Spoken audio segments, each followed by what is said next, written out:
Welcome back to the Jefferson Exchange. I'm Angela Decker. Here's our business series, The Ground Floor, with host Cynthia Scher and Herb Pharm CEO Dan Marple on the growth and rise of the thriving herbal extract business.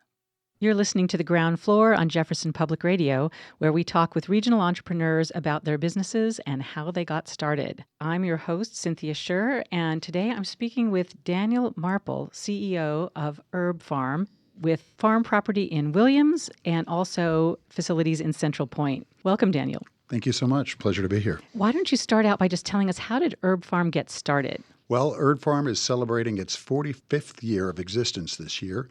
We were founded by two individuals, Ed Smith and Sarah Katz, who moved to the area to really rediscover the supplements business, reinvent, I should say, the supplement business. They had a commitment to the highest quality, to sustainability, and they felt that they could take that to a new level in the supplement space. And they created Herb Pharm in the beautiful little town of Williams 45 years ago. And how many acres do you have in Williams, and what do you grow there? Yeah, so collectively, Herb Pharm now has 250 plus acres in the southern Oregon area. Now, that consists across 3 farms. 2 of them are in Williams. And then we're also really happy that Pacific Botanicals, which is just outside of Grants Pass, is a part of the Herb Pharm family. And that helps to round out our 250 acres.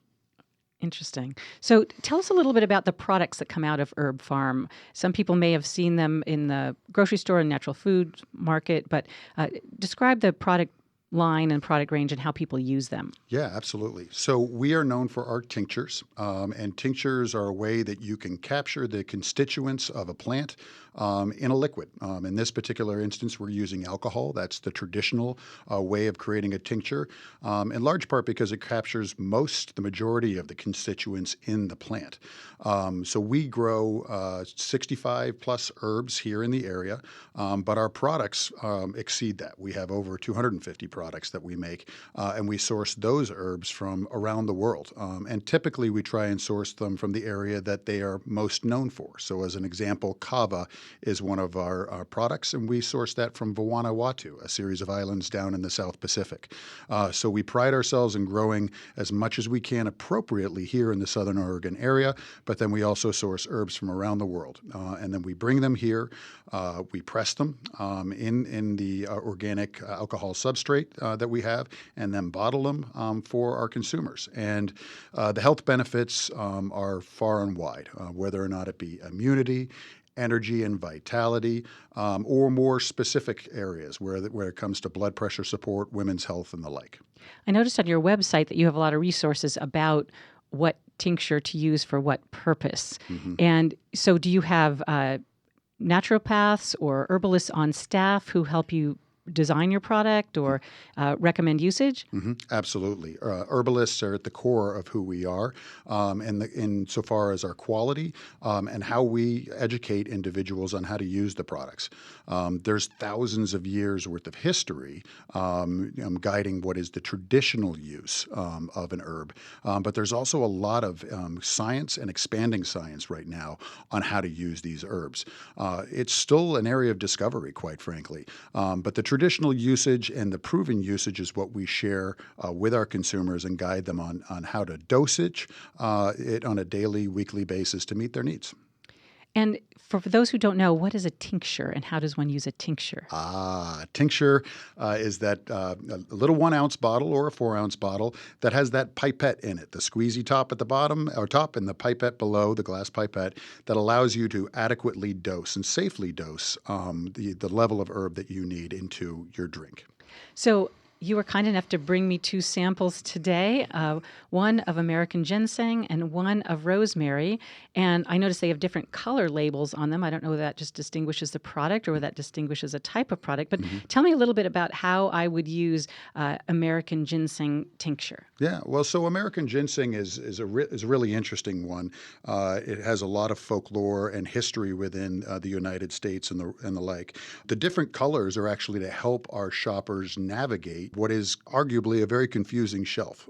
So if you walk into the Ashland Co-op here around the corner, you'll see over 100 bottles of our product on the shelf. And it's confusing for the new consumer. So we color code them. This particular maroon color is to signal energy and vitality. So American ginseng gives you a really nice sustained level of energy throughout the day, kind of different than if you have that caffeine drop. American ginseng stays with you from an energy perspective throughout the day. And how about the rosemary? I know I love the plant. How would I use it as a tincture? Well, actually, I brought that one in less for the benefit and more because I wanted to celebrate something new for us, if that's okay, Yes. which is this is our first official regenerative organic certified tincture. And not only is the herb ROC, as we briefly call it, but also the alcohol is inside. One of the things I love to highlight about Herb Pharm is this organization has been pioneers in sustainability for years. In fact, both Herb Pharm and Pacific Botanicals were considered organic before the organic certification was even created, close to a decade in advance. We were following those organic practices. Likewise, today we're really pushing the envelope on sustainability. And ROC, or Regenerative Organic Certification again, is all about soil health, but it's also about sustainable farming practices as well. So to meet this designation, you have to prioritize soil health, which in some cases means that we're putting fields fallow for 5+ years in order to make sure that the nutrient density in the soil is so important. And then the second component of that, and there are many components to the certification, is also living wages for all of our farmers and ensuring that they have the lifestyle support necessary in order to create the herbs that we do. And I understand that you're a B Corp. Can you?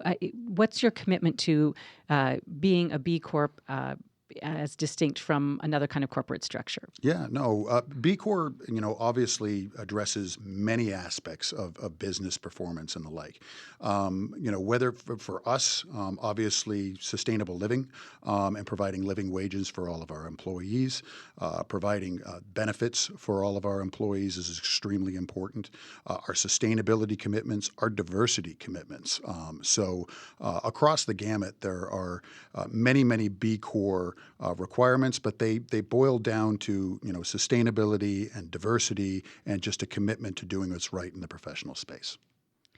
And so I noticed on your resume that you have both worked for Abbott Labs and you've worked for ConAgra. So how did an herb company in Oregon attract somebody who came from a very big industry to this corner of the world? Yeah, I've been blessed to work for two great companies, and I've learned a lot of the skills that I believe necessary to work in today's at this company in Herb Pharm in today's environment, and specifically, ConAgra had a lot of exposure to major iconic American brands in the consumer packaged good industry, and then at Abbott really learned a lot about our healthcare industry and the importance of nutrition and helping people live healthier lives.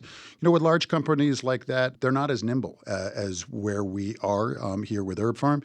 And as a result, they have a harder time being pioneers. And I felt by joining Herb Pharm, I could really help push what I think are a couple of really critical issues in our society. First is sustainability, and how can we produce products that are sustainable in the environment, but then also introduce new elements of preventative and proactive healthcare, which herbs really help in that capacity to improve the health of our country. And so, coming from large companies is great, but the nimbleness and the true pioneer nature of Herb Pharm is what attracted me here. This is The Ground Floor on Jefferson Public Radio. I'm your host, Cynthia Schur, and today I'm speaking with Daniel Marple, CEO of Herb Pharm. I read in an article in the Rogue Valley Times, I think it was, that you've also just acquired a mushroom company. How is that product's extension in line with what you do, and where do you see that going? Yeah, absolutely. So there's a wonderful magazine called Herbalgram that's produced by the American Botanical Council, and one of their recent issues said this is the mushroom moment. And I agree. Consumers are increasingly becoming aware of the value of mushrooms, whether or not they be mental, vitality, immunity, or just the sheer amount of fiber that you get out of taking mushrooms. We searched extensively to find a company that could get us into the mushroom space, and we found a company that shared our commitment to sustainability and quality.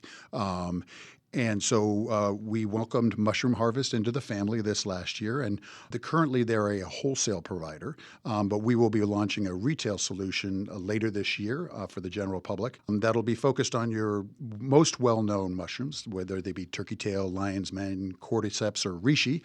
And we are trying to elevate the standards of quality in that space. Make sure that what you are receiving in that product has a minimum level of beta-glucans, as an example, something that's very important for the health benefits of mushrooms and that you can't find as consistently in other products. So you're looking at that as a medicinal or a health product rather than a culinary product. 100%. Yeah. These are powders that you would put into your coffee or into a smoothie. And we're also going to be launching capsules for people that, just want a more convenient way to take the product. So what are the best sellers at Herb Pharm? What are your top most popular products? Well, currently one that is very much on trend and our number one seller is kava, coming back to that as well. Kava has a long history, but it's really kind of a relaxing herb, if you will. And it's also an excellent substitute for alcohol. And so as we think about dry January becoming increasingly important, that is a SKU that has grown in a lot of popularity across the country. Obviously, echinacea, and as we call ours, super echinacea, because we use more components of the plant in order to make our tincture, is doing exceptionally well and growing. Ashwagandha is also an herb that seems to be in vogue as of late. So they span the gamut. Once again, we have over 250 different products, and we're really pleased to see that most all of them are showing a lot of engagement with consumers and growing. So you've presumably lived and worked all over the world for global companies. Mm-hmm.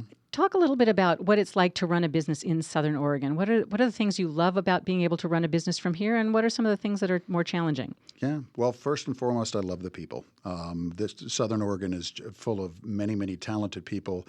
And, I'll be honest, moving here to the area, I was surprised as to the amount of talent and knowledge that's hidden in this beautiful valley. And so, first and foremost, our people mean everything to us. Running a company here is different in large part because of the geographical range that we have to cover. And so we have facilities in Grants Pass, we have facilities in Williams, we have offices up in Portland, and now this new acquisition is up in Seattle. So we are physically located all over the place, which makes things a little bit more complicated. The other thing is when you're not dealing in an urban center, finding specific types of talent can also be more difficult. That is one of the reasons, as a result, we have our marketing department up in Portland. But we have been, for the most part, able to find all the talent that we need and exceptional talent in this area. So what are some of the growth avenues we can expect from you? What are your growth plans for the future? Mm-hmm. Well, just in general, herbs are growing dynamically, and people's engagement and understanding with herbs is growing quite a bit. And so one of the ways that we are trying to foster that growth is through education, and education on digital platforms, including things like TikTok, if you can believe it. TikTok has become an amazing way for our influencers or people that share our passion about the product to show your average consumer how they can bring herbs into their life. So that just the base growth of interest in herbs is a key focus for us. We're also expanding into Europe. And we'll be launching in Europe later this year. And then clearly mushrooms are a very large component of our growth. And we continue to look at innovation across, outside of tinctures as well.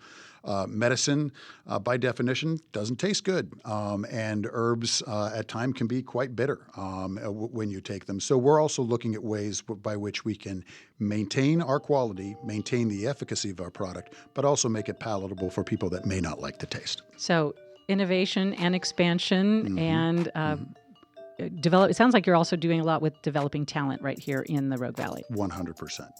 Thank you so much for speaking with us today. You've been listening to The Ground Floor, JPR's regional business podcast.